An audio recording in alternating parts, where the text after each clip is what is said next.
नमस्कार, मैं हूं ऋचा अनिरुद्ध और आप देख रहे हैं बातें दिल की सीजन 3, जिसमें बात हो रही है हमारे मानसिक स्वास्थ्य, हमारी इमोशनल वेलनेस से जुड़े हुए मुद्दों पर।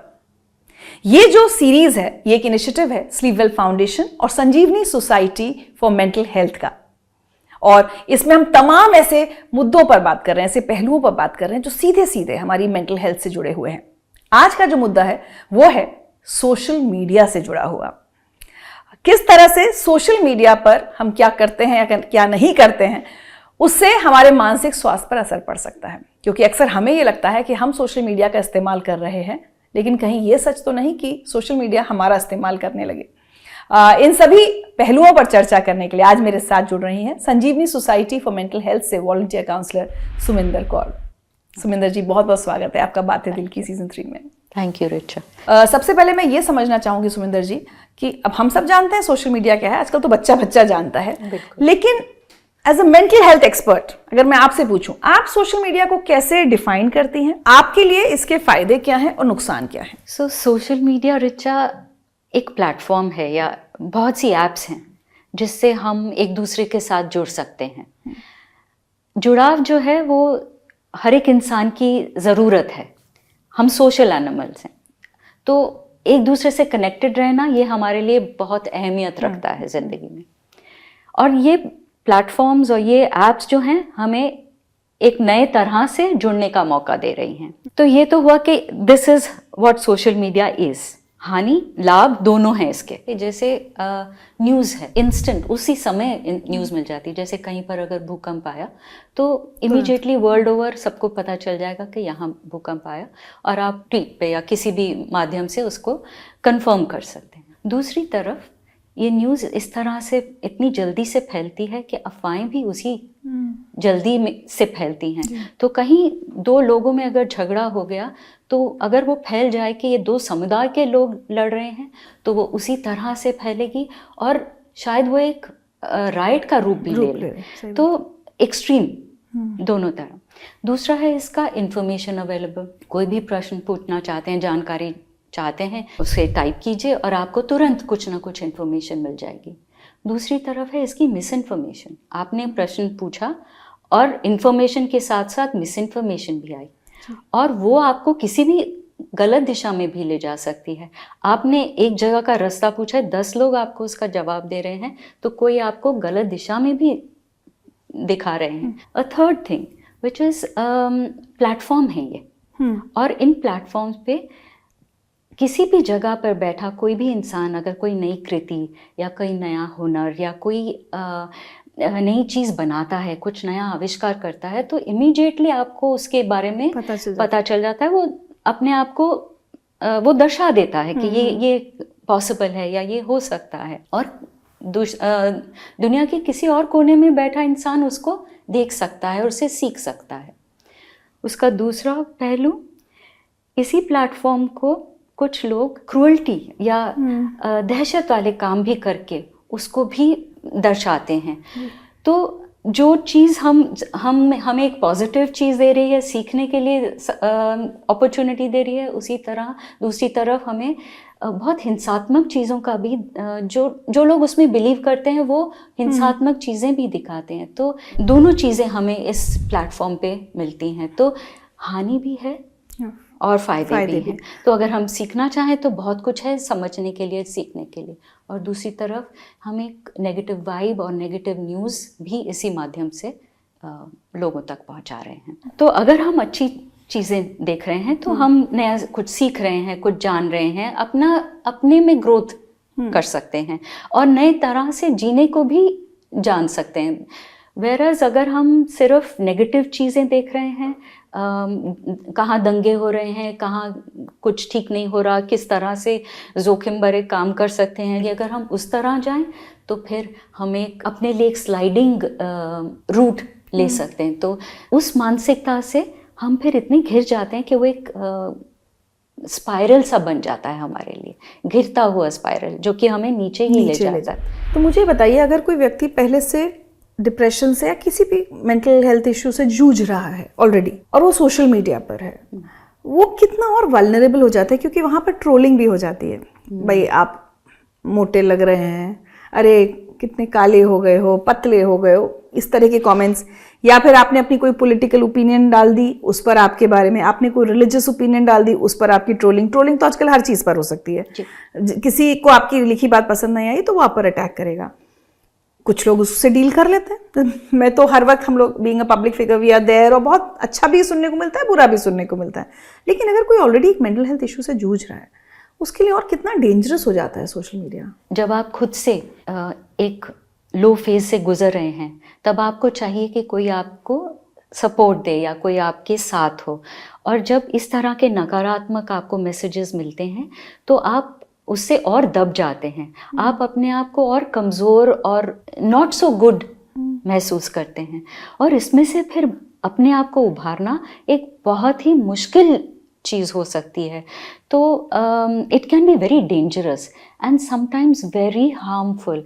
आई थिंक अभी रिसेंटली हमने वो क्वियर इंसान के बारे में पढ़ा होगा कि कैसे वो अपने पोस्ट, अपने नए रूप में पोस्ट डाल रहा था प्लेटफॉर्म्स पर, और उसको इतना अपने लिए सुनना पड़ा कि उसने आत्महत्या कर ली। तो वो एक जान को गवा देना, वो हमारे लिए कितना नुकसान है, उसके लिए कितना मुश्किल रहा होगा उन सब मैसेजेस के साथ डील करना। एक तो वो अपने ही अलग होने का विडंबना से गुजर रहा था, जूझ रहा था, और दूसरी ओर उसको इस तरह से अगर मैसेजेस मिल रहे थे तो उसके लिए कितना भारी रहा होगा। तो इसमें अगर मैं आपसे पूछूं कि वो जिस प्रॉब्लम से जूझ रहा था, या एज आई सेड अर्लियर कि कोई मेंटल हेल्थ इशू से जूझ रहा है, मुझे डिप्रेशन हो रहा है या कुछ भी, बाइपोलर है, कितने अलग अलग तरह के इश्यूज होते हैं, क्या ऐसे लोगों को उस वक्त के लिए, एटलीस्ट जब तक उनकी थेरेपी चल रही है या वो खुद से अपने आप को ठीक करने की कोशिश करें,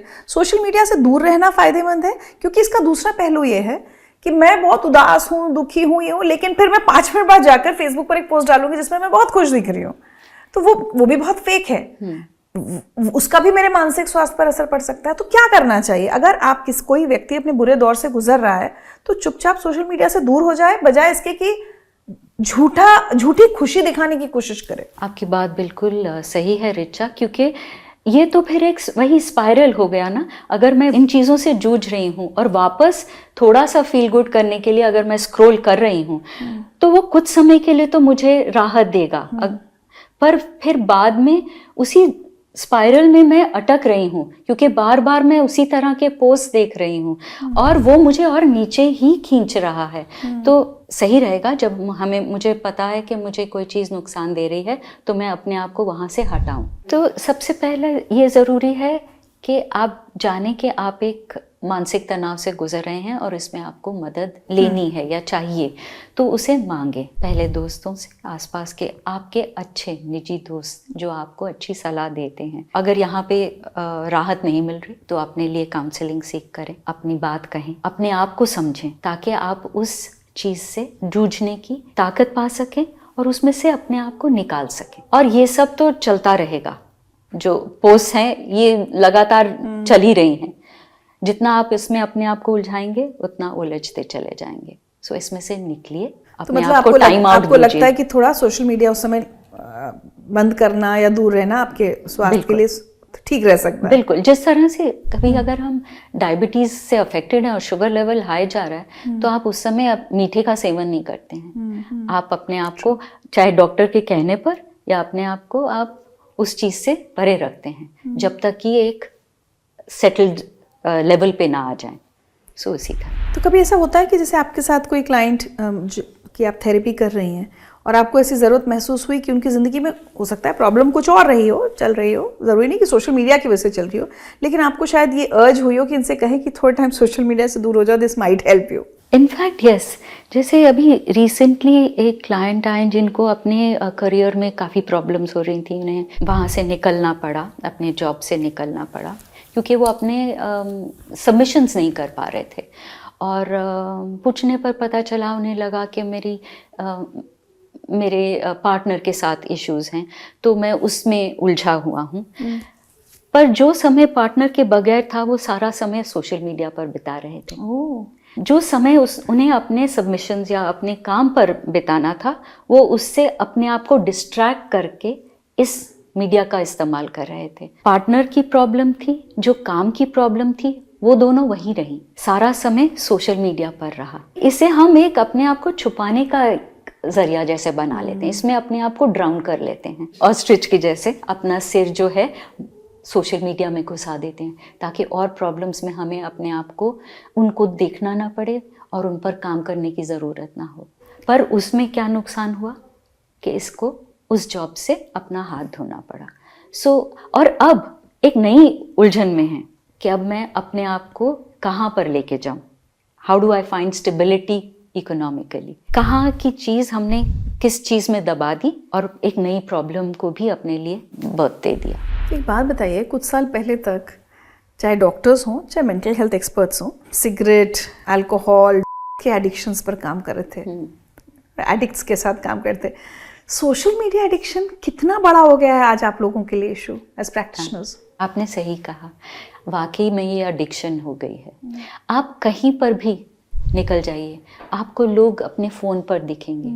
वो जो एक कनेक्ट होता था लोगों के साथ, जो कि जैसे हमने शुरू में कहा कि हर एक इंसान को एक कनेक्ट चाहिए, तो वो कनेक्ट हम आज इसके थ्रू ले रहे हैं, पर एक्चुअली में ये कनेक्ट है नहीं। और उस कनेक्ट को ढूंढने में हम इसमें इतने धंस गए हैं कि इसमें से अपने आप को निकालने में हमें मुश्किल हो रही है।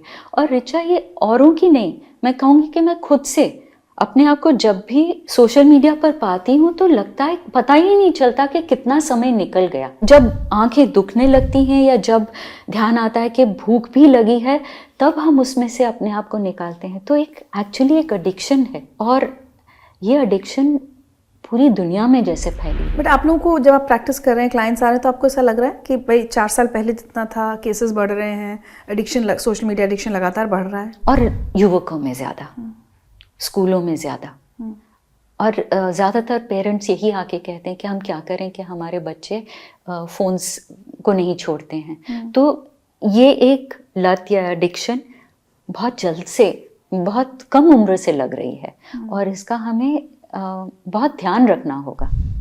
तो हम डी एडिक्शन की जो बात करते हैं, शायद इंटरनेट डी एडिक्शन की भी ज़रूरत है। हमें सोचना होगा, इसके बारे में बातचीत ज़्यादा करनी होगी, घरों में, सोशल स्पेसेस में। सो जिस तरह से हम डी एडिक्शन की बात करते हैं और कैसे वो हावी होता है और उसको हमें प्रिवेंट करना है, उसी तरह से आज इसकी भी ज़रूरत है। पहले मैंने आपसे पूछा था ऐसे लोगों के लिए जिनका ऑलरेडी मेंटल हेल्थ इश्यूज चल रहे हैं और उनकी हेल्थ और कितनी बिगड़ सकती है सोशल मीडिया की वजह से।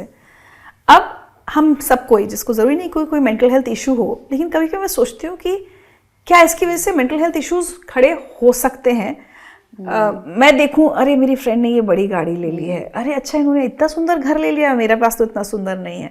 जो इमोशंस हमेशा इंसानों में रहे, जेलसी, कॉम्पिटिटिव वाली जो फीलिंग होती है, अरे मेरी इस फ्रेंड ने, मेरे इस जानने वाले ने पार्टी की, मुझे नहीं बुलाया, अरे इतने सारे लोग गए थे उसमें। क्योंकि हर कोई अपनी तस्वीरें वहां डाल रहा है, सब कुछ पब्लिक हो चुका है। बिल्कुल। तो ये सारी जो एक्टिविटीज सोशल मीडिया पर चल रही हैं, दूसरों को खुश देखकर किसी और का स्वास्थ्य कितना बिगड़ सकता है? बहुत ज्यादा।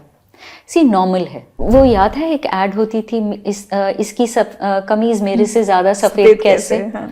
तो वो एक बेसिक चीज है। आप कहीं हॉलिडे के लिए गई हैं तो मेरा भी मन करेगा कि मैं भी उस जगह पे जाऊं, उसी तरह के एंजॉय करूं, अपनी फैमिली को भी वहां लेके जाऊं। तो जब मैं अपने आप को उस लेवल पर नहीं पाती हूँ तो मुझे अपने आप में छोटापन महसूस होता है। बहुत बेसिक सी चीज है, मेरे पास ये नहीं है। अपने में थोड़ता दिखती है कि अरे मैं क्यों अपना इतना नहीं कमा सकती जितना कि वो कमाती है, मेरे प्रोफाइल या मेरी पोजीशन अपनी कंपनी में क्यों कम है। तो उसमें एक होड़ सी लग जाती है, मुझे भी वहां पहुंचना है और फिर मैं वो सब करूंगी जिससे मैं उस जगह पर पहुंच पाऊं। उत्तेजना कितनी बढ़ जाती है, कितनी anxiety. Am I as good? Why am I not in that position? Why is that person looking so good? इनके कपड़े, हर चीज से प्रॉब्लम हो सकती है। But can that ultimately push us towards depression? Absolutely, क्योंकि सबसे पहले मैं चाहूंगी कि मैं भी वैसी चीजें करूं जो कि वो कर रहे हैं, वो मैं नहीं हूँ, मेरी प्रोफाइल में नहीं है, मेरी इकोनॉमिक एबिलिटी नहीं है, फिर भी तो मैं कितनी और चीजों से अपने आप को वंचित करूंगी ताकि मैं वो उस जगह तक पहुंच पाऊं। So I am depriving myself, I am not being real to my own situation, and when I am not being real I am causing stress. और जैसे मेरा स्ट्रेस बढ़ेगा, वो स्ट्रेस में सिर्फ अपने आप को नहीं, अपने आसपास वालों को भी, अपनी फैमिली को, अपने जॉब में, अपने दोस्तों से। रिसेंटली एक क्लाइंट आई जो कह रही थी कि मैं छुट्टी पर गई अपनी दोस्तों के साथ, पर मेरी दोस्त मुझसे ज़्यादा फिट थी, उन्होंने बहुत बढ़िया अच्छे कपड़े पहने थे उस क्लाइंब को भी करने में, वो पहाड़ों पे गई थी, मेरे पास उस तरह के कपड़े नहीं थे। तो उसने अपने आप को उन दो दोस्तों से अलग रखा।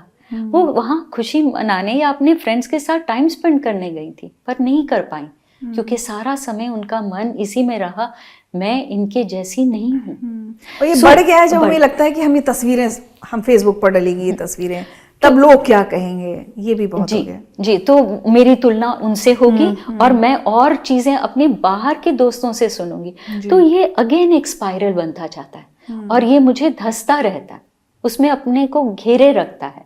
तो एक व्हर्लपूल जो रहता है जिसमें पैर फंस जाए तो फिर उसमें से निकलना मुश्किल, तो बस इसी तरह का काम करता है। मैं कई बार देखती हूँ लोग छोटी सी किसी पॉलिटिकल ओपिनियन के लिए, किसी भी एक ओपिनियन के लिए गाली देने पर उतर आते हैं। एंड जिस तरह की भाषा, तो मैं ना कभी कभी सोचती हूँ, मैं सिर्फ देख रही होती हूँ, मैं सोचती हूँ ये व्यक्ति कितना फ्रस्ट्रेटेड होगा, या इसकी अपनी मेंटल हेल्थ कितनी खराब है, लेकिन ये कर क्या रहा है, ये अपनी उन प्रॉब्लम्स का सोल्यूशन ना ढूंढ के अपने वो फ्रस्ट्रेशंस, अब चाहे वो फैमिली में हो, कुछ होंगे, हमको तो नहीं पता वो इंसान कहाँ बैठा, हमें ये भी नहीं पता, लेकिन मुझे उनके कमेंट से समझ में आता है कि दिस पर्सन नीड्स हेल्प। ऐसे कौन लिखता है?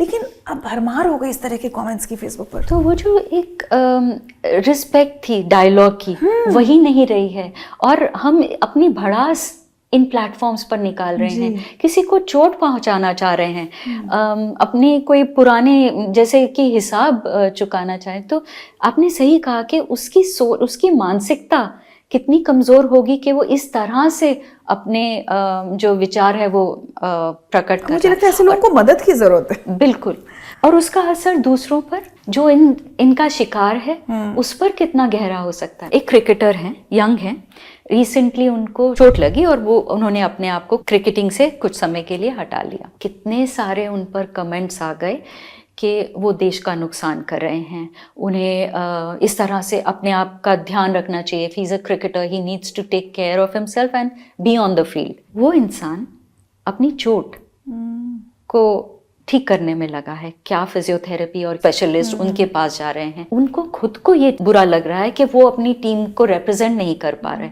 पर जब वो इस तरह के मैसेजेस अपने लिए सुनते हैं तो और अपने आप को वीक पाते हैं कि अरे लोग मेरे बारे में इस तरह से सोच रहे हैं, धंसते चले जाते हैं। उस क्रिकेटर को अपने आप को इसमें से उभारना इतना मुश्किल रहा, उन्होंने अपने दोस्तों, अपनी कोच की हेल्प ली ताकि वो इसमें से अपने आप को उभार सकें। It's not easy, it's really hard, and कई बार वो आपको इस डायरेक्शन में पुश कर सकती है कि आप अपने आप को नुकसान पहुंचा लेते हैं, अपनी जिंदगी तक लेने को तैयार हो जाते हैं। तो आई थिंक बहुत हमें सोच समझ कर अपने विचार, अपने आप को वहाँ पेश करना चाहिए, क्योंकि ये खुला प्लेटफॉर्म है। इसका मतलब ये नहीं है कि हमें इजाजत है कि आप कुछ भी कहें, अपनी तस्वीर छुपा के डीपी आप चेंज करके कुछ भी कर लेते हैं। एक्चुअली कई इनमें से जो बोलने वाले हैं वो बिना नाम के हैं, बिना आइडेंटिटी के हैं, आप जानते भी नहीं है कि कौन आपके ऊपर कमेंट पास कर रहा है। तो कितना भयानक है या कितना गलत है ये कि आप एक कैमरे के पीछे या आप एक पर्दे के पीछे बैठकर इस तरह से वार कर रहे हैं। मेरे साथ एक बार ऐसा हुआ था, एक सोशल मीडिया प्लेटफॉर्म पर किसी ने मेरे खिलाफ लिखते हुए ये लिखा, मैं इसको बचपन से जानता हूँ, सब कुछ ऐसी चीज। अब वो उसने अपनी आइडेंटिटी रिवील नहीं की, अपना चेहरा नहीं, और मैं कितने दिन तक बेकार में ये परेशान होती रही कि ऐसा कौन है जो मुझे बचपन से जानता है और मेरे बारे में इतना उसने कंक्लूजन निकाल लिया कि मैं कैसी हूँ, क्या हूँ। बाद में मुझे खुद को समझाना पड़ा कि वो सच भी लिख रहा है या नहीं, तुमको नहीं पता, वो पुरुष है या महिला, तुम्हें ये भी नहीं पता, तुम कब तक उस व्यक्ति के लिए कर परेशान होती रहोगी। सही।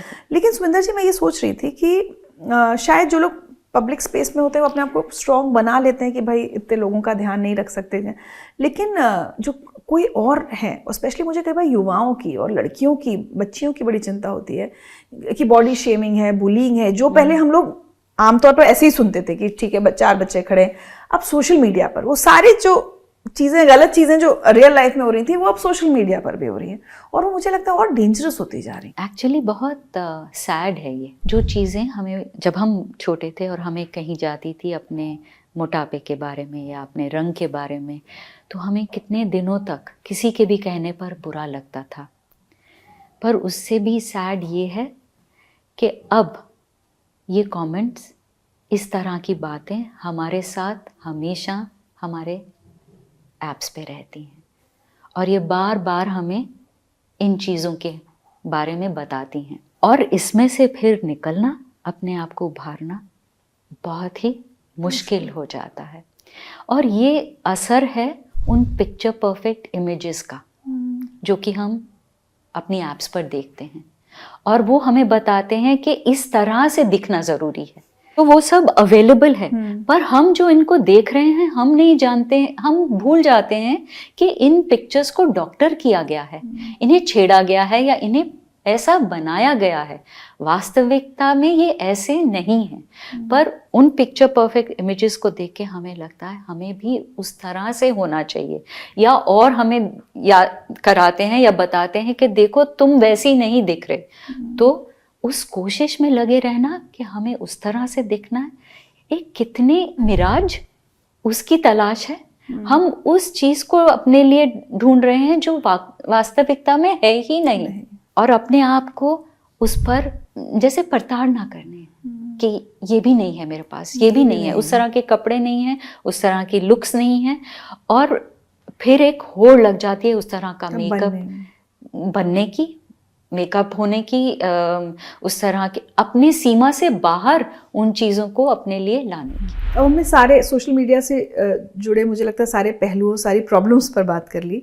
अब मुझे बताइए सोल्यूशन क्या है? सबसे ज़रूरी, इसको नाप तोल कर इस्तेमाल कीजिए, अपने लिए दायरा बनाइए, कितना समय है जो आप इस पे स्पेंड करना चाहेंगे। हैं इसमें बहुत से गुण हैं, बहुत सी नई चीज़ें सीखने को हैं, जानकारी है, वो सब है। जहाँ देखें कि अब आप इसमें जितना ज़रूरी है ज़्यादा कुछ घुस रहे हैं, रोक लें, एक पॉज बटन दबा दें, और अपने लिए एक जो है सोशल मीडिया हाइजीन, आजकल हम स्लीप हाइजीन की बात कर रहे हैं कि किस तरह से, क्योंकि स्लीप नींद से वंचित हैं, तो किस तरह से हम अपने लिए स्टेप्स बना सकते हैं कि निर्धारित रूप टाइम पर सोएं, जागें, एक अपने लिए नियम बनाएं। उसी तरह से सोशल मीडिया का भी एक नियम बनाएं, इतने समय से इतने समय तक ही मैं अपने आप को अलाउ करूँगी। वो नोटिफिकेशंस जो हैं, जो बार बार हमें उसकी तरफ ध्यान दिलाती, उनको ऑफ कर दीजिए, या जिस चीज़ की ज़रूरत है उसके लिए ऑन कीजिए।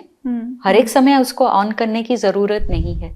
ज़्यादा से ज़्यादा समय वो जो हमें कांटेक्ट चाहिए वो बाहर की जगह में, अपने दोस्तों में, अपने जानने वालों में, उसमें ढूंढिए, असली ज़िंदगी में आइए। ये फेक या अनरियल जो वर्ल्ड है उसमें, उस पर कम टाइम स्पेंड कीजिए, और जब दोस्तों में है तो इसकी ज़रूरत ही नहीं है। वहाँ है, खूब एंजॉय कीजिए, अपने आप को, अपनी बातें, अपनी जो प्रॉब्लम्स हैं उनको डिस्कस कीजिए, अपने अच्छे समय बुरे समय की बात कीजिए, अपने लिए जो आपकी हॉबीज़ हैं उनको परस्यू कीजिए, नई हॉबीज़ ढूंढिए।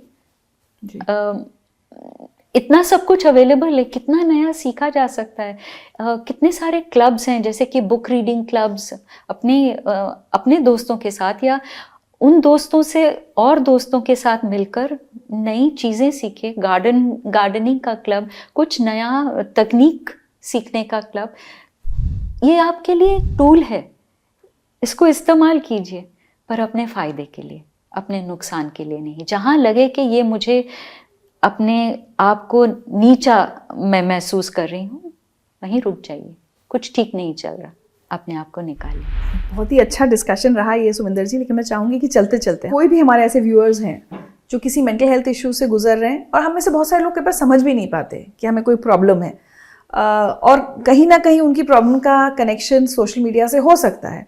आप सभी लोगों को क्या सलाह देना चाहेंगे? एक तो पहले कैसे समझें वो कि सोशल मीडिया तो नहीं उनकी प्रॉब्लम को बढ़ा रहा है, और फिर क्या सोल्यूशन निकालें? जाते जाते मैं ये कहना चाहूँगी कि अगर आप इस तरह की प्रॉब्लम से डील कर रहे हैं, अपने आप को नहीं निकाल पा रहे, तो सबसे पहले सोशल मीडिया से डिटॉक्स लीजिए। असली ज़िंदगी उसमें नहीं, उसके बाहर है। मदद मांगे जहाँ कोई आपकी बात को सुने, समझे, क्योंकि इशू उस सोशल मीडिया में नहीं है, कहीं और है। उसे अपने लिए जाने, समझें और अपने आप को उसमें से निकालें। और दूसरा, इसका जो बटन है वो आप सबके हाथ में है। इसको अपने ऊपर हावी ना होने दें। जब लगे ये सही नहीं लग रहा, स्टॉप बटन दबाएं। चलिए, और मुझे तो लगता है कि एक बहुत इंपॉर्टेंट चीज़ है कि जिस तरह से हम अपने शारीरिक स्वास्थ्य के लिए हम क्या खा रहे हैं, क्या कंज्यूम कर रहे हैं, उस पर हम ध्यान देते हैं कि भाई अच्छा खाना खाएं। इसी तरह मानसिक स्वास्थ्य के लिए हम क्या कंज्यूम कर रहे हैं, इंटरनेट पर क्या देख रहे हैं, क्या सुन रहे हैं, उसका भी बहुत ख्याल रखना चाहिए, क्योंकि मुझे लगता है जो कंटेंट हम कंज्यूम कर रहे हैं उसका सीधा सीधा असर हमारी मेंटल हेल्थ पर पड़ता है। That's what my experience is. बिल्कुल, कि बहुत ज़रूरी है। बहुत बहुत शुक्रिया सुमिंदर जी, आप हमारे साथ जुड़ी और एक इतने इम्पॉर्टेंट पहलू पर, और ख़ासकर आजकल युवाओं के लिए तो बहुत इम्पॉर्टेंट है ये, क्योंकि बहुत सारे युवा बहुत ज़्यादा वक्त सोशल मीडिया पर बिता रहे बजाय असल ज़िंदगी के। तो मुझे लगता है कि हमारे सभी व्यूअर्स को आपकी इन बातों से फ़ायदा मिलेगा। साथ ही मैं उम्मीद करूँगी कि बातें दिल की सीज़न 3 का ये सफ़र आपको अच्छा लगा होगा, इससे आपको उपयोगी जानकारी मिली होगी। Thank you so much.